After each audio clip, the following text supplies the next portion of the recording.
আসসালামু আলাইকুম। আজকের আবহাওয়ার আপডেট নিয়ে আপনাদের সামনে হাজির হয়েছি। গত 5 জুলাই থেকে টানা বৃষ্টিপাতের পর মঙ্গলবার রাজধানী ঢাকার আকাশ অনেকটাই মেঘমুক্ত ও উজ্জ্বল। তবে মাঝে কিছুটা সময় রোদ দেখা মিললেও সূর্য আবারও মেঘের আড়ালে ঢাকা পড়েছে। এদিকে বৃহস্পতিবার পর্যন্ত আবহাওয়া পরিস্থিতি প্রায় একই রকম থাকার সম্ভাবনা আছে বলে পূর্বাভাসে জানিয়েছে আবহাওয়া অধিদপ্তর।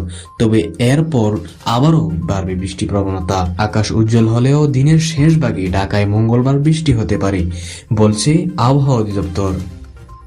পূর্বাভাস অনুসারে আগামী 24 ঘন্টায় রংপুর, রাজশাহী, ময়মনসিংহ ও সিলেট বিভাগের অনেক জায়গায় এবং খুলনা, বরিশাল, ঢাকা ও চট্টগ্রাম বিভাগের কিছু কিছু জায়গায় বৃষ্টি বা বজ্রসহ বৃষ্টির সম্ভাবনা আছে। একই সঙ্গে দেশের কোথাও কোথাও বিক্ষিপ্তভাবে মাঝারি ধরনের ভারী বর্ষণ হতে পারে। কোনো এলাকায় 24 ঘন্টায় 23 থেকে 43 মিলিমিটার বৃষ্টি হলেই তাকে মাঝারি ধরনের ভারী বর্ষণ বিবেচনা করে আবহাওয়া অধিদপ্তর।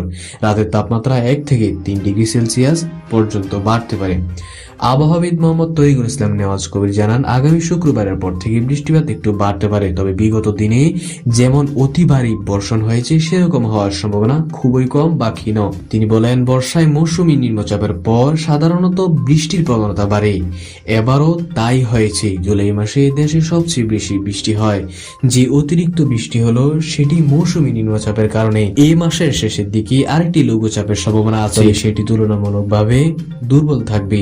এর প্রভাবে খুব বেশি বৃষ্টিপাত হওয়ার সম্ভাবনা কম বলেই উল্লেখ করেন তিনি।